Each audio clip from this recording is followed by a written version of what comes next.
अन्धस्य ज्ञानञ्जनशलाकया चक्षुरुन्मीलितं येन तस्मै श्रीगुरुवे नमः।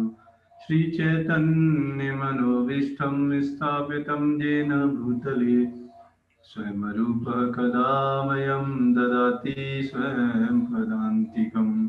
वन्देऽहं श्रीगुरो श्रीयुतपदकमलं श्रीगुरुन् वैष्णवांश्च श्रीरूपं साग्रजातं सैगणरघुनाथवितं तं सजीवं साद्वैतं सावधूतं परिजनसहितं कृष्णचैतन्यदेवं श्रीराधा कृष्णपादान् सैगणललिता श्रीविशाखान्वितां च।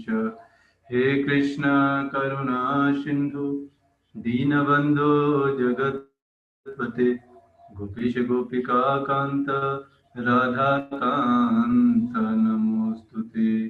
तप्त काञ्चन गौराङ्गी राधे वृन्दावनेश्वरी वृषभानुसुते देवी प्रणमामि हरिप्रिये। वाञ्छाकल्पतरुभ्यश्च कृपा सिन्धुभ्येव च पतितानां पावनेभ्यो वैष्णवेभ्यो नमो नमः। जय श्री कृष्ण चैतन्य प्रभु नित्यानंद श्री अद्वैत गदाधर श्रीवासादि गौरभक्तवृंद। हरे कृष्णा कृष्णा हरे हरे, हरे राम राम राम हरे हरे।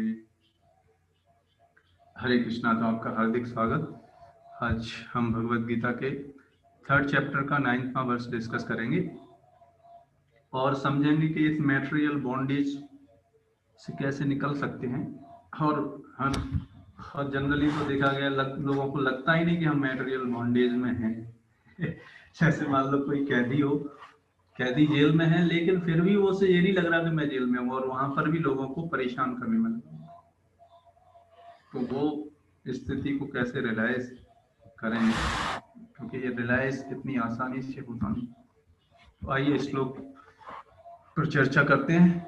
यज्ञार्थ कर्मणो अन्यत्र लोकोऽयं कर्म बन्धना तदर्थं कर्म कौन्तेय मुक्त संगा समाचर। श्री विष्णु के लिए यज्ञ रूप में कर्म करना चाहिए।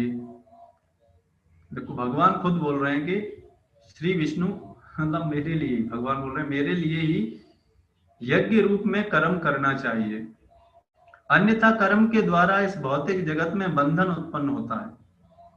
देखो अब इससे ज्यादा क्लियर कहीं पे बताया जा सकता। भगवान खुद बता रहे हैं कि क्या करना चाहिए। अगर कर्मों के बंधन से, इस कर्मों के मैटेरियल बॉन्डेज से अगर छूटना है तो क्या करना चाहिए। भगवान के लिए यज्ञ रूप, भगवान के लिए यज्ञ रूप कर्म इस कलयुग में क्या है, हरे कृष्ण महामंत्र। यही इस कलयुग का युग धर्म है। हरे कृष्णा कृष्ण कृष्ण हरे हरे, हरे राम राम राम हरे हरे। अतः हे कुंती पुत्र, उनकी प्रसन्नता के लिए अपने नियत कर्म करो। इसलिए जो भी कार्य कर रहे हैं वो किसकी प्रसन्नता के लिए, भगवान की प्रसन्नता के लिए कर्म करना चाहिए। तो इसलिए अर्जुन भी फिर भगवत गीता का जब ज्ञान दिया भगवान कृष्ण ने तो समझ गए। इसलिए बाद में क्या बोले, भगवान को बोले अर्जुन कि आप जैसे बोलेंगे वैसे मैं करूंगा। मतलब आप चाहते हैं युद्ध करूं तो मैं युद्ध करूंगा। इस तरह तुम बंधन से सदा मुक्त रहोगे, है ना। इस तरीके से कोई गारंटी ले सकता है? यहाँ पर भगवान गारंटी ले रहे थे कि आप ये काम करो बस, और मैं तुम्हें बंधन से मुक्त कर दूंगा। इसी तरीके का श्लोक भगवान कहाँ बोलते हैं, 18वें अध्याय के 66वें श्लोक में, सर्वधर्मान परित्यज माम एकम शरणम व्रज अहम त्वाम सर्व पापेभ्यो मोक्षयिष्यामि मा शुचः। डरो मत अर्जुन, सारी धर्मों को छोड़कर मेरी शरण में आ जाओ, मेरे अनुसार कार्य करो, मैं तुम्हें सारे पापों से मुक्त कर दूंगा। ऐसा भगवान बोलते हैं भगवत गीता में। और यहाँ पर भी इसी तरीके का बता रहे हैं। क्यों बोल रहे हैं ऐसे भगवान? क्योंकि वो स्वतंत्र हैं, उनसे ऊपर कोई बढ़कर नहीं है। मत्ता परतर न अन्यात् किंचित अस्तित् धनंजय। हे अर्जुन, मुझसे बढ़ में कोई भी नहीं है। लेकिन इतना सब कुछ बचाने के बाद आप देखो संसार में कितना पॉपुलेशन है, उनको भगवान की बातों पर विश्वास नहीं होता। और इस संसार के लोग जो धोखा दे रहे हैं उन पर तुरंत विश्वास हो जाता है। अब इससे बड़ा मूर्ख व्यक्ति कौन होगा? है मतलब जो भगवान स्वतंत्र हैं, वो बता रहे हैं कि मेरे अनुसार चलो, लेकिन हम क्या है, हम इस संसार के लोगों की बातों में आकर उनके द्वारा क्या हो जाते हैं, ठगे जाते हैं और बड़ी आसानी से उनके अनुसार कार्य करते हैं, है कि नहीं? अब वो कोई भी हो सकते हैं, हमारे घर संबंधी हो सकते हैं, है कि नहीं, हमारे मित्र हो सकते हैं, कोई भी हो सकता है। कहने का मतलब है कि जो भी व्यक्ति हमें संसार में बांधे रखता है वो क्या है, मैटेरियल बॉन्डेज वाला ही व्यक्ति। और जो व्यक्ति भगवान के तरफ मोड़ रहा है वो व्यक्ति वास्तव में हमारा क्या है, फॉर एवर वेल विशर, वो हमारा शुभ चिंतक है। लेकिन हम झूठे में ही अपने मित्र संगी संबंधियों को अपना शुभ चिंतक मानते हैं, और वो क्या कर रहे हैं, वो सब हमको इस संसार में ही रोके रहने का सारा व्यवस्था करने में लगे हुए हैं, है कि नहीं? क्यों? क्योंकि वो ये नहीं बताएंगे कि भगवान के नामों का जप करो, भगवान की भक्ति करो, ये नहीं बताएंगे। बोलेंगे इसके उल्टे विपरीत कार्यों में लगा के रखेंगे हमको। तो इसलिए क्या होना चाहिए हमको, चूंकि मनुष्य को शरीर के निर्वाह के लिए कर्म करना होता है, केवल इस शरीर के निर्वाह के लिए ही कार्य करना है बस। जिस तरीके से एक ऑफिस में जाने वाले व्यक्ति के लिए कंपनी कार देती है ना, तो कंपनी कार देती है तो उसका मेंटेनेंस करना है, पेट्रोल डालना है, कहाँ आने के लिए, ऑफिस आने के लिए, कंपनी में आने के लिए। उसी तरीके से ये शरीर मिला है, मनुष्य जीवन जो इतना दुर्लभ है, 84 लाख योनियों के बाद किसी भाग्यशाली मनुष्य को ही, भाग्यशाली जीव को ही ये मनुष्य शरीर मिलता है। लेकिन हम देखते हैं इस संसार में इतने सारे मनुष्यों को देखकर हम कोई परवाह नहीं करते इस मनुष्य शरीर का, है।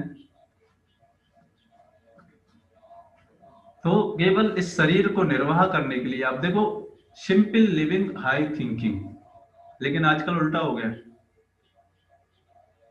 हाई लिविंग, है ना, लिविंग हो गई है हाई, और थिंकिंग कैसी हो गई है, सिंपल। सोच, बिल्कुल सोच में कोई वजन नहीं है। और रहन सहन कैसा हो गया है, रहन सहन आडंबर, मतलब अपने को दिखावा करने का, वो सारी चीजें हाई हाइट पे चली गई। इसलिए आप देखो लोगों के हृदय रो रहे हैं, अंदर व्यक्ति दुख के मारे उसका हृदय फट रहा है, लेकिन बाहर लोगों को दिखाने के लिए कैसे हंस रहा है नहीं? इसीलिए तो आप देखो जो व्यक्ति इतनी मूवी बनाते हैं, कॉमेडी करते हैं, लोगों को हंसाते हैं, लेकिन खुद ही क्या हो जाता है, डिप्रेशन में और सुसाइड कर देते हैं। कितने सारे केसेस हुए हैं। तो ये किसकी वजह से, उनकी थिंकिंग बहुत लो लेवल की है, डिग्रेडेड लेवल की है, और आडंबर बहुत हाई लेवल का है। इसलिए व्यक्ति दुखी है। इसलिए इस शरीर को चलाने के लिए, जो भी निर्वाह के लिए क्या चाहिए, आप देखो, खाना चाहिए, शरीर को पहनने के लिए बस कपड़ा चाहिए, और क्या चाहिए? और बाकी सारी चीजें क्या है, अनवांटेड है। और वो बाकी सारी चीजें हमने अपने मन से, इन इंद्रियों से, स्टेटस, इस संसार में अपना स्टेटस शो करने के लिए सारी चीजें कॉम्प्लेक्स बना दी। उसके लिए फिर मेहनत करनी पड़ेगी, है कि नहीं भाई? अपनी अनवांटेड डिजायर्स को पूरा करना पड़ेगा, तो फिर गधी की तरह मेहनत भी करनी पड़ेगा, है कि नहीं? लेकिन जो बहुत बुद्धिमान व्यक्ति होता है वो क्या करता है, इस शरीर के लिए ज्यादा समय बर्बाद नहीं करता, बस पहनने के लिए कपड़ा, खाने के लिए जो भी मिल जाए उस इतना बस करता है, और बाकी समय किसमें लगाता है, भगवान की भक्ति के लिए वो अपना जीवन लगाता है। अतः विशिष्ट सामाजिक स्थिति तथा गुण को ध्यान में रखकर नियत कर्म इस तरह बनाए गए हैं कि उस उद्देश्य की पूर्ति हो सके। यज्ञ का अर्थ है भगवान विष्णु, इसलिए भगवान को कभी कभी यज्ञ भी बोल दिया जाता है, और जितने भी यज्ञ किए जाते हैं भगवान की प्रसन्नता के लिए किए जाते हैं। सारे यज्ञ भगवान विष्णु की प्रसन्नता के लिए हैं। वेदों का आदेश है यज्ञ वे विष्णु। दूसरे शब्द, कोई निर्दिष्ट यज्ञ संपन्न करे या प्रत्यक्ष रूप से भगवान विष्णु की सेवा करे, दोनों से एक ही प्रयोजन सिद्ध होता है। अतः जैसा कि इस श्लोक में संतुति किया गया है कि कृष्ण भावना अमृत यज्ञ ही है, इसलिए इस कलयुग में क्या है, संकीर्तन, कले संकीर्तन है ट्राए। वर्ण आश्रम धर्म का भी उद्देश्य भगवान विष्णु को प्रसन्न करना है। वर्ण आश्रम सिस्टम के बारे में कल हमने डिस्कस किया था डिटेल में, है कि उसका भी उद्देश्य क्या था कि अल्टीमेटली व्यक्ति को समझ में आए कि हमारे जीवन में करना क्या है। वर्णाश्रम चारवता पुरुषेण परः पुमान विष्णु आराध्यते पुंसान, ये विष्णु पुराण में बताया गया तीसरे खंड के 8वें अध्याय के 8वें श्लोक में।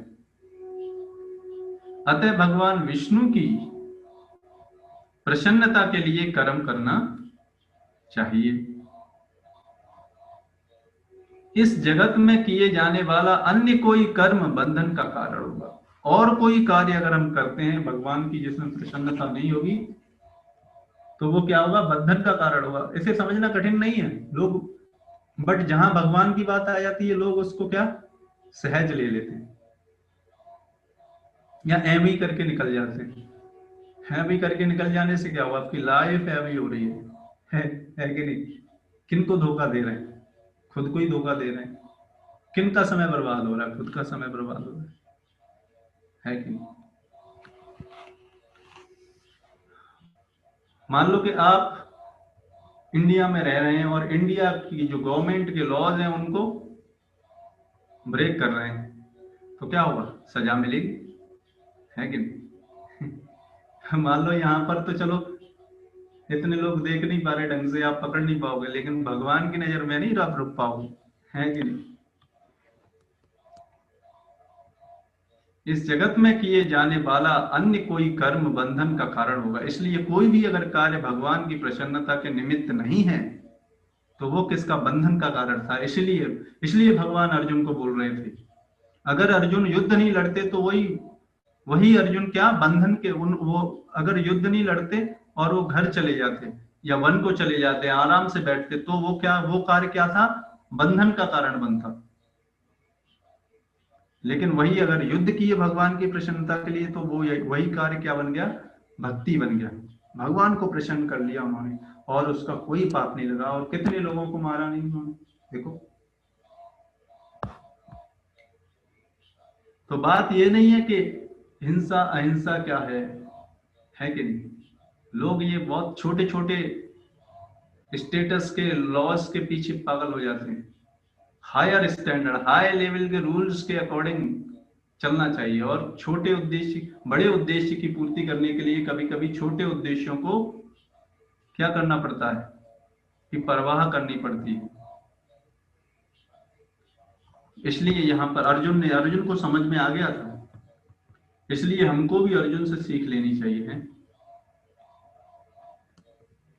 इस जगत में किए जाने वाला अन्य कोई कर्म बंधन का कारण होगा, क्योंकि अच्छे तथा बुरे कर्मों के फल होते हैं, और कोई भी फल कर्म करने वाले को बांध लेता है।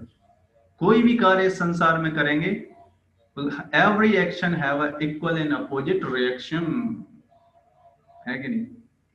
हर कार्य, कोई भी कार्य आप करते हो उसका रिएक्शन होएगा ही होएगा, आप रोक नहीं सकते। इसलिए बताया जा रहा है कि उसी कार्य को भगवान की प्रसन्नता की, भगवान के निमित्त होकर अगर हम कर लें तो फिर क्या होगा, उस कार्य का कोई बंधन नहीं होगा, उस कार्य का कोई रिएक्शन नहीं होएगा, और उसकी वजह से हम क्या होंगे, फ्री फ्रॉम मैटेरियल बॉन्डेज। तो हम क्या हो सकते हैं, इस मैटेरियल बॉन्डेज से मुक्त हो सकते हैं। अन्यथा क्या होगा, हम जेल में बंधे रहेंगे, जेल में जेल की शैकल्स है कि नहीं। लेकिन जेल में तो चलो आपको हथकड़ी लगी रहती है, लेकिन इस मैटेरियल वर्ल्ड में जेल हथकड़ी इनविजिबल है, शैकल्स हैं, दिखती नहीं लेकिन जकड़े हुए हैं हमको। और वो क्या है, 3 गुणों की जो रस्सियां हैं, सत्वगुण, रजोगुण और तमोगुण, ये क्या कर रखे हैं, हमको इस संसार में बांधे रखी हैं और हमसे क्या, इस ये कार्य करवाती रहती हैं। इसलिए भगवान ने बोला, प्रकृति क्रियमाणानि गुणे कर्माणि सर्वशा अहंकार विमूढ़ात्मा कर्ता अहमेति मन्यते। इसलिए भगवान कृष्ण ने बोला, ये जीवात्मा अहंकार बस ये सोचता है कि मैं ये शरीर हूं, और ये शरीर के लिए क्या करता है, सारे लोगों को परेशान करने में लगा रहता है। और इस मन और बुद्धि अहंकार विमूढ़ आत्मा कर्ता अहमित मन्यते, और अपने कार्यों का भोक्ता अपने को समझता है, उसकी वजह से क्या होता है, वो अपने कर्मों के बंधन में फंसा रहता है।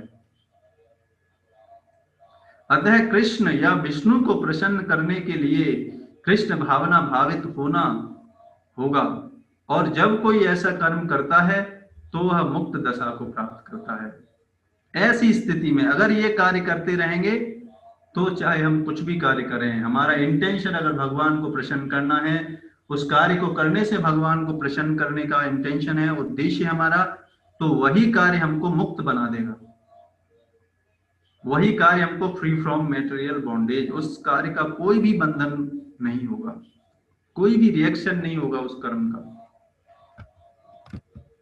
यही महान कर्म कौशल है, और प्रारंभ में इस विधि में अत्यंत कुशल मार्गदर्शन की आवश्यकता होती है?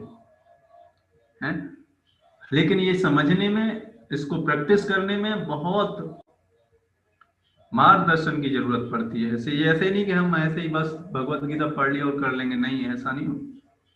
भगवत गीता पढ़ के और कुछ समझ में आ जाएगा, क्योंकि जिस लेवल पे हम हैं उसी लेवल से हम मैच कर लेते हैं नॉलेज को। कितनी भी हाईएस्ट नॉलेज की बुक हो हमारे पास, लेकिन हम उसको अपने स्तर पे लाके समझ लेते हैं। समस्या यहाँ पर है। इसलिए प्रमाणिक गुरु जो कि उस स्तर पर हैं उसकी सहायता लेनी पड़ेगी। बुक आपके प्रश्न का उत्तर नहीं दे सकती है कि नहीं। जो बुक समझाना चाहती है वो आपको समझा नहीं पाएगी। कोई कितनी भी हाईएस्ट बुक आप पढ़ लो, आप अपने स्टैंडर्ड के हिसाब से उस बुक को अपने स्टैंडर्ड पे ले आओगे। इसलिए टीचर की जरूरत पड़ती है।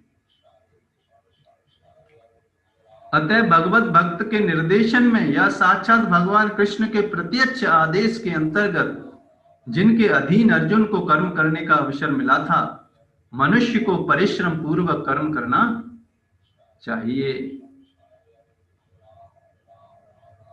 तो बात मेहनत की नहीं है, बात है कि हम क्या कार्य कर रहे हैं और किन की प्रसन्नता के लिए कर रहे हैं। इंद्रिय तृप्ति के लिए कुछ भी नहीं किया जाना चाहिए, अपितु तो हर कार्य कृष्ण की प्रसन्नता, कृष्ण की तुष्टि के लिए होना चाहिए। अपितु तो इससे मनुष्य को क्रम से भगवान की वह प्रेम भक्ति प्राप्त हो सकेगी जो भगवत धाम को ले जाने वाली है। तो ये वाला कार्य जब हम करना प्रारंभ करते हैं भगवान की प्रसन्नता के लिए, तो हम क्या होंगे, इस संसार के बंधनों से मुक्त हो सकते हैं, और कोई भी रास्ता नहीं है। चाहे कोई अगर ऐसे बोले कि हाँ मैं तुम्हें मुक्त कर दूंगा, तो वो खुद ही मुक्त नहीं है, आपको क्या मुक्त करेगा, है कि नहीं। भगवान कृष्ण ऐसे बोल सकते हैं क्योंकि वो उनसे बढ़कर कोई नहीं है। तो ये हमको समझना चाहिए, तब हम इस संसार से निकल सकते हैं। और इस संसार में रहते हुए भी कुछ कार्य करेंगे तो हमें वो बंधन बांध नहीं पाएगा। अगर इसके अलावा भगवान के प्रसन्नता के निमित्त अगर कोई कार्य करते हैं तो वो कार्य क्या होगा, हमें बांधे रखेगा। तो ये सब चीजें हमको, अगर इस मैटेरियल बॉन्डेज से हमको निकलना है तो हमको ये हरे कृष्णा महामंत्र का जप रेगुलरली जैसे कर रहे हैं वैसे करते रहना चाहिए। इस भगवत गीता के जो ज्ञान को हमें श्रवण और अध्ययन करते रहना चाहिए। ये करते करते रहने से हमें, आप देखेंगे कि हम भगवान के को सेंटर में रखने वाला कार्य, भगवान को सेंटर में रख के हर कार्य करना सीख जाएंगे, है ना। तो आज के हम इस सेशन को यहीं पे विराम करते हैं। आपका बहुत बहुत धन्यवाद। और भी जानना चाहते हैं तो हमारा ग्रुप है जर्नी ऑफ सेल्फ डिस्कवरी, उस पर आप ज्वाइन कर सकते हैं और भी इस तरीके के सेशंस में आने के लिए, फिर और पर्सनल गाइडेंस के लिए उसमें और ज़्यादा आप समझ सकते हैं इन सारी चीज़ों से, है ना। तो इस तरीके से हम इसको, आज के सेशन को हम यहीं पे विराम देते हैं।